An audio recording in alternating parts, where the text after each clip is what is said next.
रोहतक से होगा बीजेपी का चुनावी शंखनाद। विधानसभा चुनाव को लेकर महामंथन करेगी बीजेपी। विधानसभा चुनाव प्रभारी धर्मेंद्र प्रधान शंखनाद करेंगे। कल बीजेपी विधायक और सांसदों की बैठक होगी। चुनाव सह प्रभारी विप्लव देव भी इस दौरान मौजूद रहेंगे। बैठक में मुख्यमंत्री नायब सिंह सैनी भी मौजूद रहेंगे। बीजेपी के राष्ट्रीय सचिव ओपी धनखड़ बैठक में शामिल होंगे। बताएं कि महामंथन में बीजेपी के कई वरिष्ठ नेता भी शामिल होंगे। विधानसभा चुनाव की रणनीति पर चर्चा की जाएगी। तो रोहतक से चुनावी शंखनाद का आरंभ हो रहा है। चुनावी शंखनाद रोहतक से बीजेपी का। बताएं कि विधानसभा चुनाव को लेकर महामंथन करेगी बीजेपी। और खबर पर ज्यादा जानकारी लिए हुए और विश्लेषण करने के लिए हरियाणा न्यूज के पॉलिटिकल एडिटर अमित जुड़ गए हैं।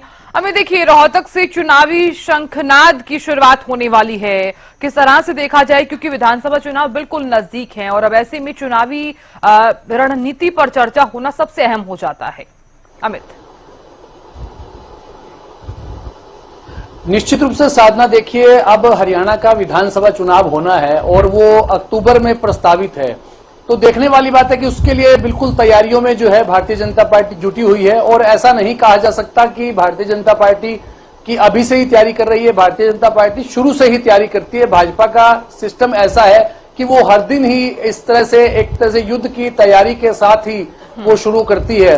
और ऐसा कल एक महामंथन बैठक जो है वो आयोजित की जा रही है। उसको विधानसभा के चुनाव की दृष्टि से भी अहम माना जा रहा है, क्योंकि उसमें देखिए, पहली बार जब जो चुनाव प्रभारी बनाए गए हैं विधानसभा के लिए, धर्मेंद्र प्रधान केंद्रीय मंत्री और वरिष्ठ नेता हैं भारतीय जनता पार्टी के, वे भी इस बैठक में प्रभारी के रूप में मौजूद रहेंगे। और साथ साथ सह प्रभारी जो त्रिपुरा के सांसद हैं, पूर्व मुख्यमंत्री विप्लव कुमार देव, वे भी इस बैठक में मौजूद रहेंगे। इसके अलावा मुख्यमंत्री और तमाम मंत्री, सांसद, विधायक और केंद्रीय मंत्री इस बैठक का हिस्सा बनेंगे। इसके अलावा जिला अध्यक्ष हैं, तमाम और मोर्चों के पदाधिकारी भी हैं। पार्लियामेंट बोर्ड जो बीजेपी का है उसकी सदस्य हैं, उसकी सुधा यादव, वे मौजूद रहेंगी। बीजेपी के राष्ट्रीय सचिव हैं ओम प्रकाश धनखड़, वे मौजूद रहेंगे। इसके अलावा तमाम पदाधिकारी भी इस बैठक का हिस्सा बनेंगे। तो निश्चित रूप से जब इतनी महा बैठक का एक आयोजन हो रहा है जिसमें तमाम पदाधिकारियों को, मंत्रियों को और जो भी सार्वजनिक पदों पर विराजमान है भारतीय जनता पार्टी से जुड़े हुए लोग, उन तमाम सदस्यों को बुलाया गया। तो इसका मतलब महामंथन हो रहा है। और सीधे रूप में बीजेपी के लिए देखिए, इस बार जो है वो लोकसभा में एक बड़ी चुनौती उन्हें मिली थी 2019 के मुकाबले में, क्योंकि जब 2019 में उनकी 10 सीटें आई थी, लेकिन इस लोकसभा 2024 में वो सीटें घटकर 5 रह गई, यानी 5 कांग्रेस में जीत गई। और सबसे बड़ी अहम बात कि 46 सीटों पर कांग्रेस ने बढ़त बनाई, यानी कि हरियाणा विधानसभा में 90 विधानसभा सीटें, उनमें से 46 पर कांग्रेस की बढ़त बनी हुई थी। लोकसभा चुनाव के परिणामों में स्पष्ट होता है। इसी को देखते हुए अब बैठकों का दौर चल रहा है और यह महाबैठक आयोजित की जा रही है जो रोहतक में, और जिसमें तमाम तरह के मंथन होंगे। और साथ साथ देखिए, कुछ नई नीतियां जो सरकार ने लागू की है और आगे क्या कुछ 100 दिन के कार्यक्रम के तहत क्या कुछ आगे लागू किया जा सकता है, जिससे जनता को ज्यादा से ज्यादा उन्हें लुभाया जा सके, क्योंकि जो चुनौती पेश हुई आई है सामने उनके लोकसभा चुनाव में, उससे निपटा जा सके। तो एक बड़ी कोशिश है और इसी कोशिश के तहत ही यह बैठक और आयोजित हो रही है। साथ साथ देखिए, चर्चा के बिंदु कई हो सकते हैं। बीजेपी ने अभी प्रदेशाध्यक्ष भी अपना नहीं बनाया है। नायब सिंह सैनी ही अभी तक प्रदेशाध्यक्ष की भूमिका में भी हैं और मुख्यमंत्री भी बने हुए हैं, तो वो भी बैठक में चर्चा का हिस्सा हो सकता है। और साथ साथ एक जो राज्यसभा की सीट पर भी चुनाव होना है, उसको लेकर भी मंथन हो सकता है। तो जब बैठक होती है तो उसमें कई तरह की बातें होती हैं, लेकिन मुख्य रूप से फोकस जो है इतनी बड़ी बैठक का होने का मकसद जो है विधानसभा चुनाव ही है। जी साधना, बिल्कुल अमित, आपने सही कहा, क्योंकि तमाम विधायक, तमाम सांसद, तमाम जितने भी वरिष्ठ नेता हैं वो इस बैठक में मौजूद रहेंगे। और मेन फोकस किस मुद्दे पर रह सकता है, किस तरह से देखा जाए, क्योंकि आपने भी जिक्र किया है कि मेन मुद्दा जो है वो विधानसभा चुनाव है, आगामी विधानसभा चुनाव। जी, निश्चित रूप से विधानसभा चुनाव है। और जैसे मैंने पहले चर्चा की साधना कि जो लोकसभा चुनाव में मत प्रतिशत घटा है, तो उसको लेकर भी मंथन होगा।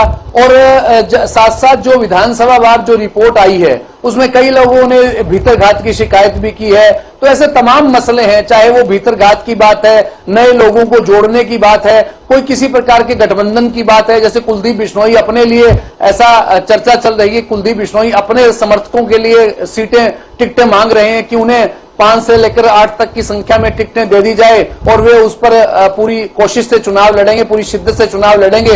ऐसी तमाम बातें हैं, लेकिन देखने वाली बात है कि भारतीय जनता पार्टी किसी प्रकार के दबाव की राजनीति को नहीं मानती है। इसीलिए कई लोग उन्हें छोड़कर गए, चाहे विजेंद्र सिंह की बात करें, वीरेंद्र सिंह की बात करें, काफी लोग छोड़कर भी गए हैं। लेकिन इस चुनाव में अंतरकलह जो भारतीय जनता पार्टी की भीतरघात का एक मसला जो है वो बड़े ढंग से उठा, चाहे वो रणजीत सिंह ने उठाया, उन्होंने कई बड़े नेताओं पर आरोप लगाए, चाहे कैप्टन अभिमन्यु पर आरोप लगाए। उनका एक ऐसा ऑडियो वायरल हुआ, हालांकि उस ऑडियो की सत्यता की प्रामाणिकता हम नहीं करते, हरियाणा न्यूज की सत्यता की प्रामाणिकता नहीं करता है, लेकिन वो ऑडियो वायरल हुआ, लेकिन वो काफी चर्चा में रहा और उसमें भीतरघात के आरोप जो है सीधे रूप में सुभाष बराला का नाम लिया, कैप्टन अभिमन्यु का नाम लिया, कुलदीप बिश्नोई का नाम लिया।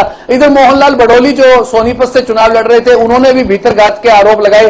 तो ऐसे तमाम मसले हैं जिन पर चर्चा होना लाजमी है। और जब नए चुनाव प्रभारी बनाए गए हैं धर्मेंद्र प्रधान, देखिए ओडिशा से आते हैं और अब केंद्र में शिक्षा मंत्री हैं और काफी बड़े जो उन्हें कद का नेता भारतीय जनता पार्टी में माना जाता है, और साथ साथ विप्लव कुमार देव सह प्रभारी के रूप में वे कार्यरत हैं। तो ऐसे में दोनों ही नेताओं की मौजूदगी में तमाम नेता बैठेंगे तो न केवल जो लोकसभा चुनाव में भीतरघात हो, इस पर भी मंथन होगा। इसके अलावा सीटों के हिसाब से कहां भारतीय जनता पार्टी कमजोर रहती है, क्या एससी वर्ग में उन्हें कमजोर होने का जो है नुकसान उठाना पड़ा, जाट वर्ग की नाराजगी से उठाना पड़ा या किसानों की नाराजगी के लिए उठाना पड़ा। तो ऐसे तमाम मसले हैं जिनको लेकर, और कांग्रेस ने क्या रणनीति अपनाई, उनके लिए क्या कुछ मंथन जो इस बार जो लोकसभा चुनाव में क्या उनकी रणनीति रही। तो ऐसी तमाम बातों पर मंथन होना इस महाबैठक में लाजमी है। जी साधना।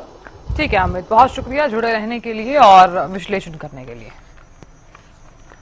तो देखिए, महामंथन में बीजेपी के कई वरिष्ठ नेता जो हैं वो इसमें शामिल होंगे। मेन मुद्दा जो है जिस पर चर्चा होगी विधानसभा चुनाव की रणनीति कि आगे क्या कुछ रहेगा, किस प्रकार की रणनीति आगे की होनी चाहिए।